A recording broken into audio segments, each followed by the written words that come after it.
আসসালামু আলাইকুম। আমি নাজিরা পারভীন। আমি 2024 সালে ইউনিভার্সিটি অফ নর্থ বেঙ্গল থেকে আমার মাস্টার্স কোর্স কমপ্লিট করি এবং 2025 সালে মুর্শিদাবাদ দমকল বিএড কলেজে বিএডে অ্যাডমিশন নেই এবং এখন বাড়িতেই থাকি বলা চলে।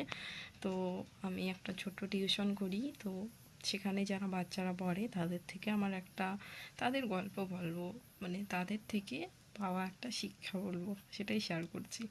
একজন স্টুডেন্ট আছে, তো সেদিন ছিল ফ্রাইডে এবং ফ্রাইডে একটা ড্রয়িং ক্লাস থাকে, মানে দুটো করে সাবজেক্ট পড়াই, তো ফ্রাইডে ড্রয়িং সাবজেক্ট থাকবে। তো একজন বাচ্চা এমন আছে যার কাছে কপি এবং পেন্সিল ছিল না, সেটা আলাদা ব্যাপার, পরে আমি তাকে গিফট করি ভালোবেসে, আমার কষ্ট লাগছিল এই জন্য। কিন্তু সে তার আগে একজনের কাছে একটা পেজ নিয়েছিল এবং তাদের ড্রয়িং করেছিল এবং আমাকে যখন সে দেখায় এবং তারা যখন ড্রয়িং করে আমাকে তারা বলে যে মার্কস দিতে, যে কে কেমন করেছে। তো আমি